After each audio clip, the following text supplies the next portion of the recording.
My name is Ryan, and I've always been a shy person, struggling to make friends. With my average looks and lack of athletic talent, I often felt overlooked in the classroom. The girls would even tease me, calling me unflattering nicknames. However, there was one area where I truly excelled: academics. Since I wasn't very social and preferred to stay home, I devoted all my time to studying diligently at my desk. I found great joy in the solitude of learning, immersing myself in my studies. Thanks to this unwavering dedication, I managed to gain admission to one of the top all-boys high schools in the state and consistently ranked among the top 10 students during my time there. This academic success then led to my enrollment in a well-known state university. Nonetheless, after years of solely focusing on my studies, I began to crave a more fulfilling and exciting life. To break free from my monotonous routine, I decided to undergo a personal transformation. Drawing inspiration from magazine articles on how to become a popular guy, I dyed my hair and paid closer attention to my fashion choices, aiming to create a more modern and appealing appearance. Finishing university, I never took my studies lightly. As a diligent student, I dutifully attended all my classes, endearing me to the faculty. Foresightfully, I had already begun seeking professor recommendations for promising companies. This strategy paid off when a major food manufacturer offered me a position. My parents were delighted by my job placement. The decent salary allowed me to move from my small flat into a more spacious rental. As a working adult, I hoped to forge meaningful friendships, enjoy social outings, and perhaps even find a romantic partner. However, my idealistic expectations did not entirely align with the realities I encountered. Despite my professional status, my life lacked the vibrancy I had envisioned. The job itself was neither exceptionally enjoyable nor dull. Many colleagues my age had joined concurrently, but their outgoing personalities and strong communication skills sharply contrasted with my own reserved nature. Feeling like an outsider, I struggled to forge close connections with them. Your significant other is the person with whom you share a close, intimate bond.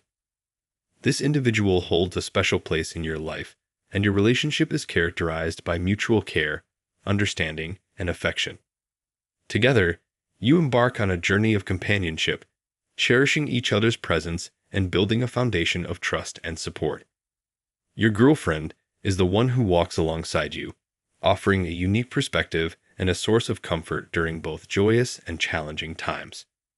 She is your confidant, your partner in life's adventures, and the one with whom you can express your deepest thoughts and emotions without fear of judgment. Your girlfriend is an integral part of your life, a cherished companion who helps you grow and navigate the complexities of the world. Eventually, I settled into a tranquil routine, simply moving between my home and workplace. This monotonous lifestyle held a certain serenity, but at the age of 30, everything changed when I was unexpectedly transferred to the sales department. This marked the beginning of a grueling daily grind. I had previously worked in the product department, primarily focused on order processing. It was a solitary role, with only occasional interactions with suppliers, the perfect fit for someone like me, who struggled with communication. This sudden transition to the sales department was a jarring experience, not just for me, but likely for my colleagues as well. It seemed they were short-staffed, but the decision to place me in this position was clearly a poor one. The sales team was filled with bright, outgoing individuals, and I simply couldn't find my place or adapt to the demands of the job. The workload was immense, encompassing client development, negotiations, and the creation of proposals and quotes.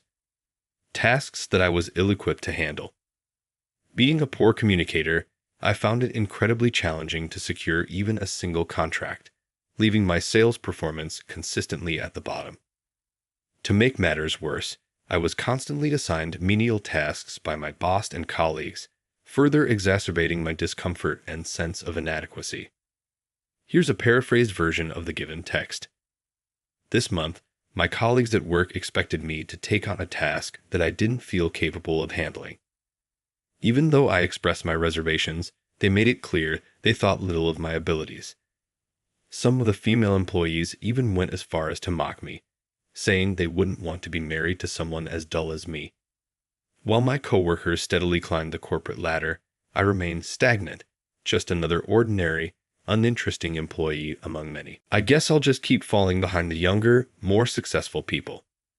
Oh well, I suppose that's my lot in life. I resigned myself. Later that day, my boss Tom summoned me to his office with a request.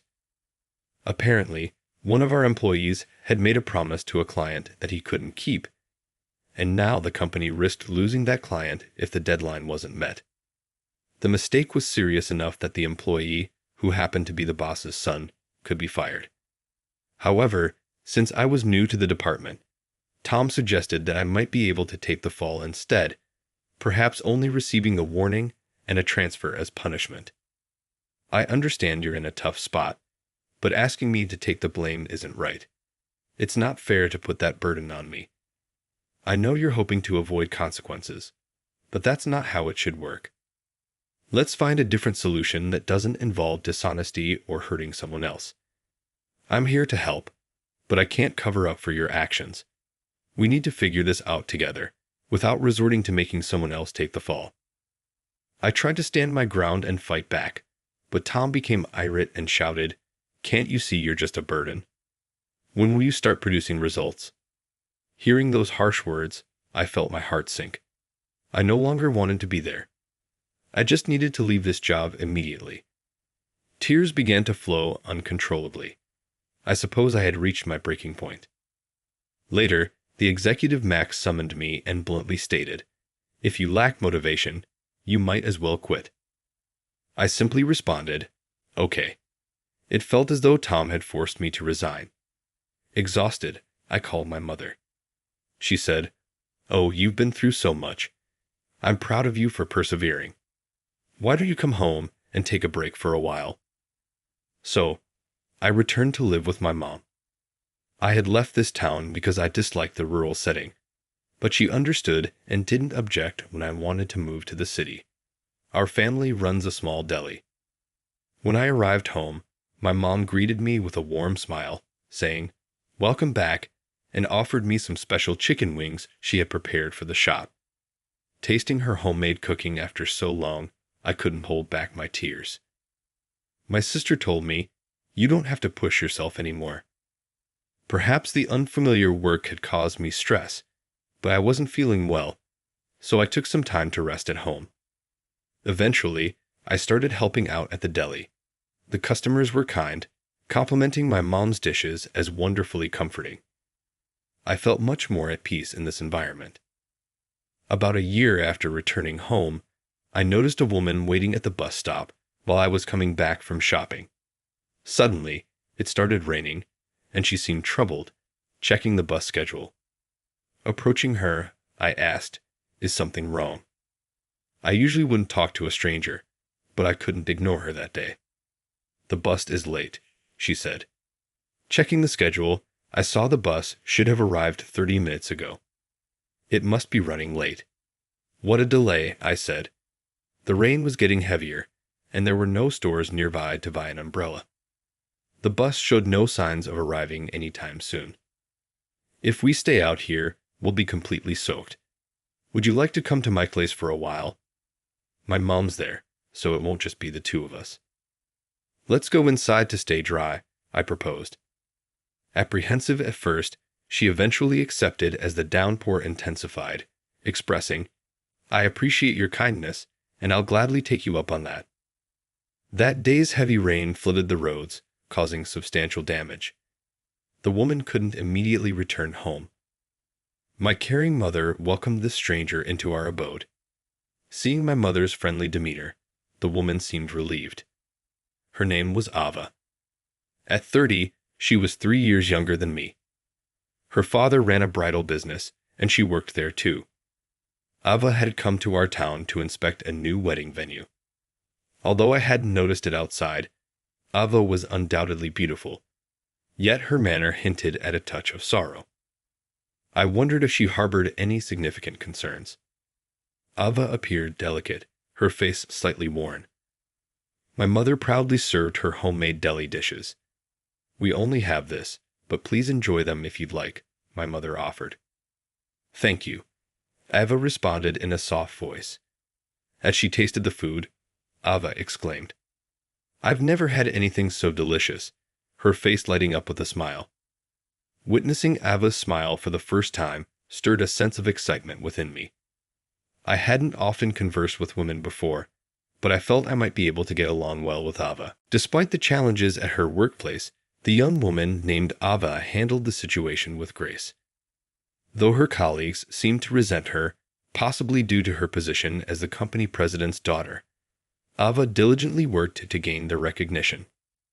However, this constant pressure seemed to take a toll on her, causing her to push herself too hard. During her stay with the narrator's family, Ava had the chance to unwind and relax. The warm welcome and support from the narrator's mother provided a refreshing contrast to the pressures she faced at work. Ava's mood visibly brightened, and she even found time to bond with the family, helping out at the deli and enjoying casual conversations. As Ava prepared to leave, the narrator's mother extended a lighthearted invitation, suggesting that Ava could return any time for more girl talk, a gesture that underscored the nurturing environment the family had provided during her visit. The experience seemed to have a positive impact on Ava, offering her a much-needed respite from the demands of her professional life. Ava replied with a smile, Then I might just take you up on that. I said, Please take care of yourself and don't push too hard. Ava then boarded the bus. I thought this might be the last time I would see her, and I couldn't help but feel a little sad. Life continued as usual, helping out at the family deli. Then one day, an invitation to a wedding arrived at our home. It was from Troy, a classmate from middle school. I remembered talking to him at the supermarket recently, where he mentioned, I'm getting married. You should come to the wedding. Meeting here must be fate. Honestly, I never liked Troy much. He used to mock me for being a bookworm during our school days. I thought about making up an excuse to skip it, but then Troy called. You must be free, so you better come to the wedding. Yeah, I replied, unable to refuse. I ended up agreeing to attend. And then came the day of the wedding. At the venue, there were many classmates. Most of them didn't seem to recognize me. They whispered and looked my way. Then Troy approached, recognized me, and called out, Hey, there you are, Donkey. At the mention of my nickname, Donkey, my classmates realized who I was. One of them asked, What are you doing now? Before I could answer, Troy mocked. He was good in school, but now he's just selling deli with his mom. How the mighty have fallen. Seriously, even with a good college degree, running a deli? You'll probably stay single forever. The others chimed in with their own harsh words. I just forced a smile, knowing it was true. Suddenly, everyone's gaze shifted behind me. Don't mock my boyfriend, please. To my surprise, Ava, dressed in a suit, stood behind me.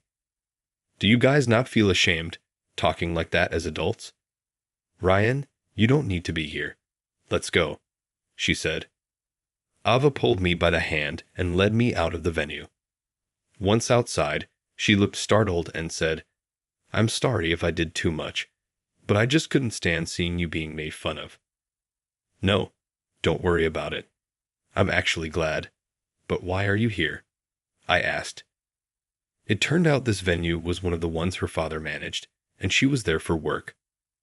Would you like to have dinner with me after I finish work? She offered. I immediately said, Of course. I was thrilled to see her again, never expecting our paths to cross. We didn't return to the wedding, but went to dinner together instead. I was actually hoping to see you again, but meeting here at the wedding venue. Maybe it's fate, she said jokingly. To her joking tone, I replied seriously, maybe it is fate. Maybe we both wanted to see each other, and fate brought us together. Those words rolled off my tongue with surprising ease, causing Ava to blush as she asked, Ryan, did you truly want to see me too? I decided to open up about my feelings, telling her how she held a special place in my heart that no one else could fill, and that I couldn't stop thinking about her. "I've been thinking about you as well," she replied, her cheeks flushing. "When you praised my hard work, it really lifted my spirits. Your words are so warm and comforting." "I believe I have feelings for you, Ryan," she confessed. From that moment, we began a long-distance relationship. Soon after, Ava was assigned to work primarily at the venue we had visited, leading to her decision to move to this area. This prompted us to take the leap and start living together, despite the relative newness of our connection. Recognizing the need to not solely rely on Ava, I found a job at a local company and rejoined the workforce. Today, I sit at my mom's house, watching as she and my girlfriend chat happily, their smiles filling me with a profound sense of contentment. For the first time in my life, I have both a supportive partner and a loving mother by my side. Joining forces, we unlock boundless potential. By pooling our talents and collaborating, we amplify our collective impact, achieving feats beyond what any individual could accomplish alone. United, we transcend the limitations of solitary endeavors, harnessing the synergy that arises when diverse perspectives converge. Through teamwork, we cultivate innovative solutions, tackle complex challenges, and create lasting change that echoes far beyond our individual contributions. In unity, we find strength, resilience, and the power to shape the world around us, one